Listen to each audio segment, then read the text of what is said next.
भगवान श्री कृष्ण ने कहा कि आताताई को मार देना चाहिए और ब्राह्मण को नहीं मारना चाहिए। अर्जुन से दो बात कही थी, आताताई को मार देना चाहिए और ब्राह्मण को नहीं मारना। वह अस्वस्थामा आताताई का पूरे काम किए जितने थे, तो अर्जुन की तरफ देखा और कहा आताताई का वध कर देना चाहिए। अस्वस्थामा की तरफ ही संकेत करके कहते, और फिर कहा ब्राह्मण का वध नहीं करना चाहिए। बस समझ गए, सेवक वही जो स्वामी के इशारे को समझ जाए। मोड़ मुड़ा दिया और उनके मस्तक से ब्रह्म तेज की मणि छीन ली और निकाल दिया। ये हो गया वध, और जान नहीं ली, ये हो गया ब्राह्मण का वध न करना। बात दोनों बातें रह गई। ऐसे ही जैसे हम कहते हैं कि भगवत मार्ग में जो भी बाधा आवे उसको त्याग देना चाहिए, आगे बढ़ना चाहिए। जब त्याग की बात करते हैं तो आता है जिनको आपने स्वीकार किया है आपको उनसे अनुमति लेने की आवश्यकता है। जैसे पत्नी है, माँ है, पिता है, उनसे प्रार्थना करें, अपनी बात कह दे, उनकी जीवन व्यवस्था की व्यवस्था देख ले कि है कि नहीं। ऐसा तो नहीं कि काम चोर होकर के हमारे अंदर वैराग्य तो है नहीं, प्रेम है नहीं, अब पिंड छुटाए गुरु जी ने कह दिया चलो हम तो मौज लेंगे कहीं भी, और ऐसे नहीं। आप देखो उनकी व्यवस्था जीवन की है, पूरा सब कार्य ठीक चल रहा है। अब मुझे प्रिया प्रीतम के प्रेम में वास्तविक जाना है तो उनको राजी करें कि मेरी इच्छा है कि अब मेरा शरीर धीरे धीरे वृद्धावस्था की तरफ जा रहा है और मैं वृंदावन वास करूं, भजन परायण हूं। देखो आपकी व्यवस्था है, आपके बच्चे हैं, आपका परिवार है, आदि आदि। इसके बाद धीरे धीरे धीरे धीरे फिर उनसे अनुमति लेने की जरूरत नहीं है। फिर हम धीरे धीरे भगवत मार्ग में चले तो उन सबका हृदय शीतल हो जाएगा, क्योंकि भगवत मार्ग में चलने से सबके हृदय को भगवान शांत कर देते हैं। सब में भगवान ही तो विराजमान है। ये पद्धति है। व्यवस्था तो है गुरु जी, सिर्फ फिर भी वो मना करते रहते हैं, नहीं वो नहीं मानना। महाप्रभु चैतन्य देव श्री विष्णु प्रिया जी से भी रात्रि में कहा कि विष्णु प्रिया तुम वास्तविक विष्णु प्रिया हो, मुझे अब चैन नहीं बनता, मेरे हृदय में लगता है मैं संन्यास लूं और जगत के लोगों को भगवान नाम में डुबो दूं। विष्णु प्रिया ने कहा प्रभु आप मेरे रुकेंगे भी नहीं, पर हमें ये जरूर एक आश्रय दे दी कि मैं आपके चरणों के सिवा जी नहीं सकती। तो उनका तुम विष्णु प्रिया हो, सदैव चिंतन परायण रहो। कब जा रहे हो ये नहीं बताया। फिर माँ सची से कहा, सची माँ ने कहा थोड़ा जहर ला के रख देना, क्योंकि दूसरा कोई है ही नहीं। वो है नववधू, अभी बच्ची है, तुम ही हो, तुम वैराग्य लेने की बात कर रहे हो, मुझ बूढ़ी का आसरा को। ऐसी विषम परिस्थिति आप देख लीजिए, कहीं भी भागने के चांस नहीं थे, लेकिन यही है, आचार्य है, भगवान है। सब छोड़ करके गंगा में कूद पड़े और जाकर के संन्यास लेके जगत का कल्याण किया। अब भी हो रहा है, आगे भी होता रहेगा। महापुरुषों ने जो भगवत मार्ग स्थापित किया उससे तो हम वो तो नहीं है, पर उनके हैं, इसमें संशय नहीं। तो जब कभी ऐसी बात हृदय में आवे, फिर एक बार की बात है, एक बार हमने बता, अब जैसे मान लो चुपचाप भाग पड़ो, अब उनको पता नहीं आप कहां गए, अब वो परेशान हो, ऐसा सबको पता है। जैसे अपने घर से भागे तो थे बच्चा, कभी पढ़ा भी नहीं था कि घर से अनुमति लेनी चाहिए, पर पता नहीं भगवत इच्छा से ऐसा था। शाम के हमने अपनी माँ से कहा, अम्मा कहते थे यहाँ कि अम्मा कल हम बाबा बन जाएंगे। तो उन्होंने सोचा मजाक कर रहा है क्या बाबा बन, और किसी से नहीं कहा, क्योंकि पिता से कहते थे पिटाई होती, वो तो मतलब माँ से केवल कहा कि कल बाबा जी बन जाए। तो उन्होंने यही समझा कि ऐसे ही ऐसा। बस 3 बजे सुबह उठ करके भाग पड़े थे, एक पीतल का लोटा और चटाई और गीता जी, वैसे वो उसी दिन से बस ये निश्चय कर लिया कि हमारा परिवार नहीं है, हमारे प्रभु हैं। जो थोड़ा बड़ा राग था वो भगवान ने धीरे धीरे ऑपरेशन करके हटा दिया। यदि हमारा निश्चय पक्का हो और हम सूचना, जैसे हमने सूचना दे दी मां को, तो पूरे परिवार को सूचना वो दे दी, वो भाग गया, बाबा जी बनने कह रहा था। अब उनको ये तो नहीं कि किसी ने अपहरण कर लिया, क्या हो, ये तो संशय नहीं ना। इसलिए परिवार को सूचित कर देना, हमारा लक्ष्य भगवत प्राप्ति बन गया और मैं हो सकता है वृंदावन वास करके वही अखंड, ऐसा तो बता देना। जो जितना प्रबल आकांक्षा करता है तो अपने आप लाडली जो वो व्यवस्था कर देती है। प्रबल इच्छा हो जाए, थोड़ा रोना पड़ेगा, हमको भी रोना पड़ा है, सबको रोना पड़ता है। अगर वृंदावन वास करना है तो रोना पड़ेगा, और अन्य खिलौनों से ना खेलने का नियम लेना होगा, क्योंकि यदि वृंदावन के खेल में सम्मिलित होना तो वो खेल छोड़ो संसार का, और रो कि लाडली जू मेरे में तो कोई सद्गुण नहीं, कोई तप नहीं, कोई पुण्य नहीं कि मैं वृंदावन वास करूं, आप मुझे वृंदावन वास का दान दे, वो कृपा करके जिनको वृंदावन ने कृपा देने की हो, वृंदावन में तभी तो राम पाए।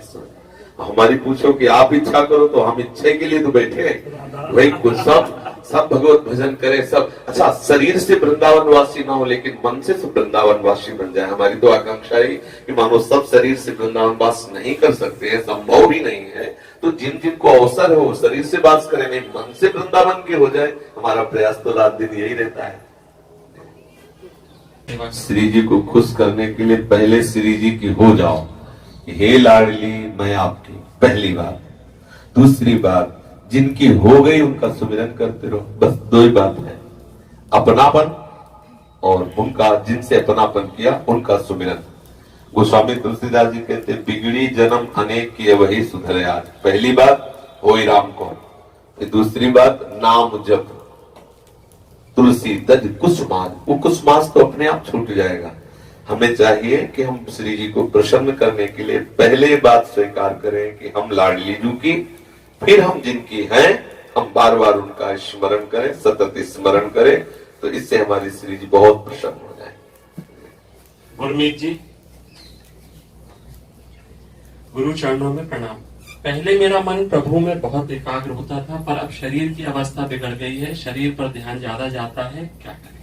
पहले कभी एकाग्र हुआ ही नहीं। यदि एक बार एकाग्र हो जाता तो फिर मन शरीर की अवस्था से कोई मतलब नहीं रहता। जब तक मन प्रभु में नहीं लगता तब तक मन शरीर में एकाग्र रहता है। ऐसी दशा में यदि शरीर बीमार हो जाए तो बड़ी परेशानी होती है कि मन शरीर में लगा हुआ है, वो श्री जी में लगना नहीं चाहता। अगर एक बार लग जाए तो शरीर चाहे जितना बीमार हो जाए वो हटेगा नहीं। अपनापन ठाकुर जी श्री जी से करने के लिए ये शरीर मिला है। अब चूक हो गई आपसे, इतनी अवस्था आपकी चली गई, अभी तक श्री जी से आपको प्यार नहीं हुआ, अपनापन नहीं हुआ, मन नहीं लगा। पहली बात ये अच्छे से समझ लो कि प्रियालाल के चरणार बिंदु वो देश है जहां एक बार मन जाने के बाद कभी वापस नहीं लौटता। इस नेह समुद्र में कूदने वाले कभी उछलते नहीं देखे गए, एक भी नहीं देखे गए। इस प्रेम समुद्र में सदैव डूबने वाले ही पाए गए कि डूब गए, इसमें कभी कोई उछला नहीं। अगर एक बार भी मन श्री जी से लग जाए, लग जाने को तो स्वाद मिल गया, फिर वो दोबारा संसार की तरफ नहीं भटकता। हाँ, थोड़ा बड़ा कुछ भजन किया, लेकिन शरीर भोग की वासनाएं, शरीर की कामनाएं, संसार की व्यवस्थाएं हमारे हृदय में फैली रही, वो भजन हमारे हृदय में अनुभव में नहीं आया। अब जिस शरीर से प्यार किया वो बीमार हो गया, वो परेशानी पैदा कर रहा, तो अब मन वहां शरीर से हटकर प्रियालाल में लग नहीं रहा। इसलिए श्री प्रहलाद जी ने कहा कि कुमार अवस्था में ही मन को प्रभु में लगाना चाहिए, क्योंकि उस अवस्था से मन धीरे धीरे धीरे प्रभु में लग जाएगा। अब वृद्धावस्था आ गई, अब मन कैसे लगे? शरीर में लगा रहा है और शरीर दुखी है तो कैसे प्रभु में लगे? फिर भी ये बात तो आप अंदर बैठा लीजिए कि हम प्यारी जू की है, हम श्यामा श्याम के हैं। इतने संबंध से काम बन जाता है। भजन बिल्कुल ना हो और ये बात बैठ जाए कि हम समझ नहीं पाए हमारे जो कुछ है वो सब प्रभु है, ये संबंध है, इसी संबंध से कल्याण हो जाता है। जब बेहोश होता है कोई तो उस समय भगवान नाम नहीं चलता, क्योंकि बेहोश होता है उस समय संबंध काम करता है। जो आपने संबंध प्रभु से माना उस समय संबंध जागृत रहता है, उसी संबंध से कल्याण हो जाता है। जैसे कोई जब बेहोश हो जाता है तो उसकी सदगति और दुर्गति उसके चिंतन से युक्त होती है। अब उसने जो जीवन भर किया है और जहां वो बेहोश हुआ है तो जो वृत्ति थी वही वृत्ति उसके फाइनल में होगी। तो मानो हमारे हृदय में कि मैं प्रियालाल का हूं, अब मेरे से भजन बन नहीं रहा, मेरी सुध खत्म हो गई, तो मैं प्रियालाल का हूं, ये संबंध आपको भगवत प्राप्ति करा देगा। भले भजन नहीं हो रहा, भले कुछ, मैं प्रभु का हूं, ये बात, इसमें कोई देखो, जैसे कोई ब्राह्मण घर का है तो उसे हजारों बार जपना थोड़ी पड़ता है मैं ब्राह्मण नहीं, बैठ गया दिमाग में ब्राह्मण। जैसे अपने प्रियाजू के हैं, बैठ गया, अरे स्वप्न में नहीं हट सकता। हम प्रियाजू के हैं वो तो हैं, पर इसी से कल्याण होता है। जो प्रधान बात संबंध है, इसी से कल्याण होता है।